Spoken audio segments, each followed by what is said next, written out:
The British-built Vickers VC10, not to be confused with the Douglas DC-10, was set out to compete with the Boeing 707 and DC-8. Yet only 54 Vickers VC10s were built versus the 556 DC-8s, 865 Boeing 707s, and 154 Boeing 720s. So what happened? Welcome to episode 4 of The Forgotten Realm of the British Aerospace Industry, and it'll probably be the last one for a while because I want to do some other stuff which I'll mention in a few weeks. And I'm very happy to report that the reception from my Trident video was really good. As a result, I'm going to continue this style of video, so enjoy. The Boeing 707, you're an ultra-reliable workhorse and I love you so much. It's just that unfortunately, you struggle to land in Africa. If you don't mind BOAC, we can try to develop something for you, but I love my 707 so much. Fine, okay. We'll give you a chance. Yes, thank you! All I need is a cost-effective airplane that can take off and land in the Middle East and Africa. Yes, BOAC, we'll build a plane that'll exceed your expectations. Alright, let's get to work. Okay, so we need to build a plane that's similar to the 707 but can actually take off and land in Africa. So let's look at why the 707 struggles there. Well, for starters, its hot and high performance is not very good. At higher altitudes, the air is thin, and in hot weather, the air is also thin. And when the air is thin, there is less lift generated under the wings, meaning planes need longer runways and higher speeds to take off. And Africa is very hot. Yes, and Africa being a less developed nation, the runways aren't up to par, and that's why the 707 struggles to land and take off there. Yes, so let's get a Boeing 707 diagram here. How can we optimize this to land in Africa? Well, for starters, we need to increase the aircraft's power to weight ratio. The power to weight ratio refers to how powerful a vehicle is in relation to its weight. For example, if I put a small engine into a small car and a big engine into a big car, which one accelerates faster? Well, the answer is neither. In the small car, it doesn't have a lot of weight, but its engine is also tiny. Where in the big car, the engine is more powerful, but it also has a lot more weight to pull. But what if I put that big engine into the small car? Suddenly, this small car is able to climb hills and accelerate really well. The power to weight ratio can be calculated by taking the power or thrust of the vehicle and dividing it by its total weight. A Boeing 707 has 4 JT3Ds producing 19,000 pounds of thrust and has a maximum takeoff weight of 335,000 pounds. This gives us a thrust to weight ratio of 0.23. And the higher this number is, the more powerful the vehicle is in relation to its weight. And the main ways to increase this number is to either increase power or reduce weight. So we gotta give the plane the most powerful, efficient engines we can get. The Rolls-Royce Conway engines, but even with this engine, it's still not good enough. Then along with the more powerful engines, we'll also have to make the plane lighter, which means we'll probably have to make it smaller than a 707. Yeah, but even then, it's still not good enough. It's okay. We'll focus on the next part, the poor quality unpaved runways. Okay, on those types of runways, look at how much debris is on the runway and look at how low the 707's engines are, which I will now demonstrate with myself. Look at me, I'm a 707 engine ready for takeoff. Ooh, I sucked in a rock. But look at me now, I'm so high off the ground. Ooh, oh man, the air here is so fresh. So if we can find a way to raise the engines up higher, that would be great. Yeah. Oh, I got it. What if we took all 4 engines and we put it onto the back of the plane and mount them onto the fuselage? That way, the engines are placed very high off the ground. And because the engines are at the back of the plane, it means the front of the plane is gonna be much quieter than before. Actually, that could work. And since the wings are now clear of the engines, it means we have a completely clean wing. So we can put some gigantic flaps there to optimize the airflow. Okay, excellent. Oh man, we're putting all of our financial resources into the VC10. Please be successful. Hey Vickers, I've decided I'm gonna order a couple more VC10s. Alright BOAC, will do. This is great, more money. That means we can refine our jet even further. Yes, we gotta exceed expectations. Okay, we'll optimize the tires even more for unpaved runways. We'll make the cabin really comfortable, quiet and smooth. Strengthen the whole airplane to handle the punishment. And we'll develop another version of the VC10 called the VC10 Super, which is even bigger than the current one. Hello Vickers, we need to talk to all British aircraft manufacturers. Okay. Dear British aircraft manufacturers, us as the government, we have decided there are too many aircraft manufacturers. What? As a result, we want a bunch of y'all to start merging together to form one company. That's not fair. We want to maintain our independence. Well, too bad. Oh, this stupid procedure is gonna delay us by years. We can't afford this. Oh my gosh, that stupid process took so many years to settle. I really hope BOAC is not mad. I don't even know if we can sell our VC10s without making a loss anymore. Vickers, where is my VC10? I've been waiting for them for so long. Sorry BOAC, we'll get it out soon. You guys better hurry up. The world is evolving and I am this close to cancelling my orders altogether. Yes, BOAC, we promise it'll be ready soon. Tell you what, we'll sell you a couple of super VC10s for a good price. I don't care about that. You haven't even delivered me your normal VC10s and here you're trying to sell me another plane I might not even need? Okay, we'll settle it soon. You better.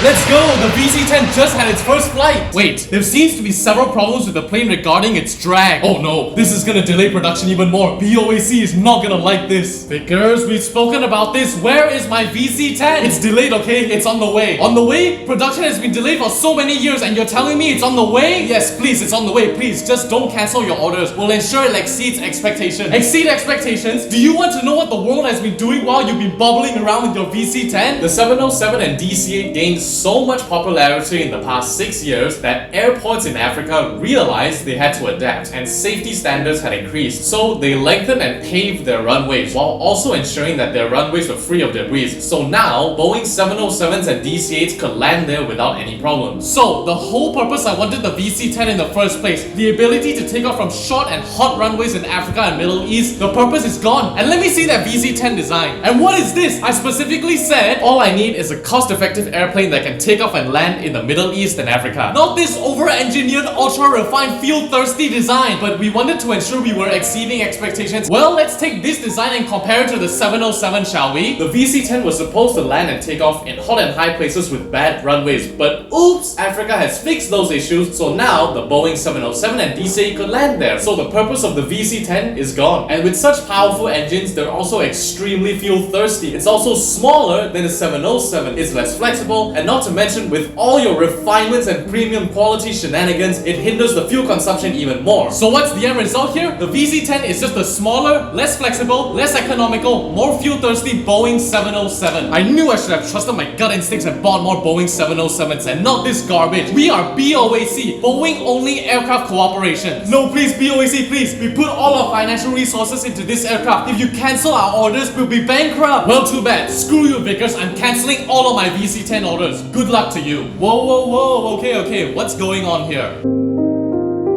I see. Okay, what about this? BOAC, I will personally buy some VC-10s for you. You can still have your 707s, but I will personally buy some VC-10s for you. More than you wanted, because I don't want Vickers to go bankrupt. You can still have your 707s, but you must also have your VC-10s. What about that? Fine, I'll make that deal. But I want to make things very clear here. I'm only doing this because the British government is forcing me to. If it was completely up to me, I'd cancel all of my VC-10 orders and buy more Boeing 707s.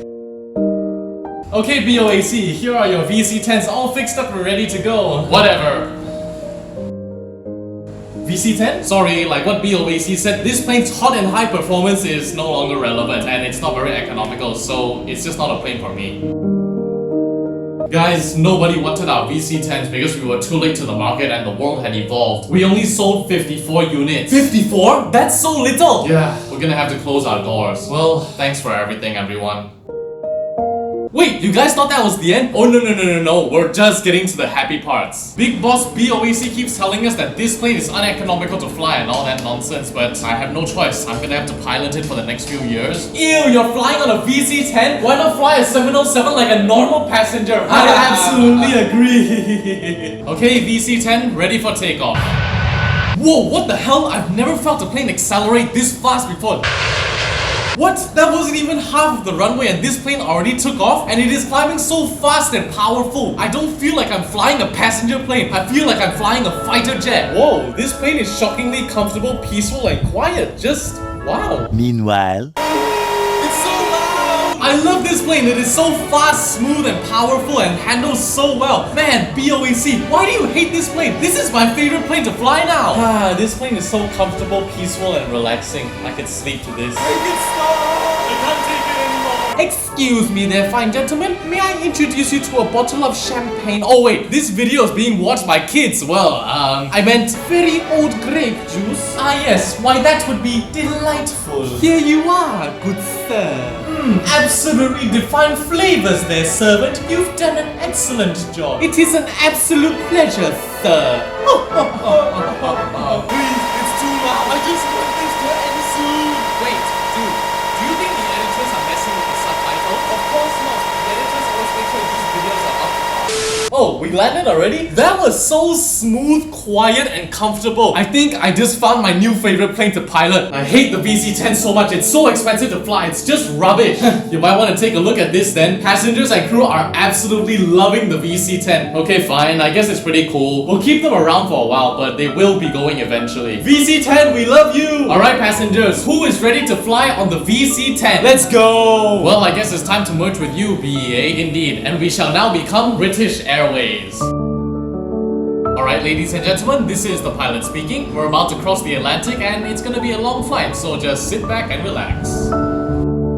5 hours and 1 minute, we just set a new world record! In March of 1979, a British Airways VC-10 was flying from New York to Glasgow, and during the flight, they had to cross the Atlantic. And thanks to the VC-10's extreme power and speed, it set a world record for the fastest time to cross the Atlantic Ocean by a transonic jet airliner at 5 hours and 1 minute. The speed of sound is Mach 1, twice the speed of sound is Mach 2, and we can divide the rest of the speeds as such. From Mach 0 to Mach 0.8, this is what we call subsonic. From Mach 1.2 and above, this is called supersonic. And this small region of Mach 0.8 to Mach 1.2 is what we call transonic. So the Concorde holds the record for the fastest supersonic Atlantic crossing at 2 hours and 53 minutes. And the VC-10 held the record for the fastest transonic crossing at 5 hours and 1 minute. And this insane record held for 41 years until not too long ago in February of 2020, when ironically enough, a British Airways Boeing 747 was flying from New York to London when it flew through Storm Ciara, where the tailwinds, the winds pushing the plane from the tail, was so strong the plane reached speeds of 717 knots, crossing the Atlantic in just 4 hours and 56 minutes, beating the VC-10 by just 5 minutes. But keep in mind, the VC-10 was relying on raw power and speed. The 747, however, flew through a storm. Ladies and gentlemen, we just broke a world record with our VC-10. Oh, I'm so proud of you, girl.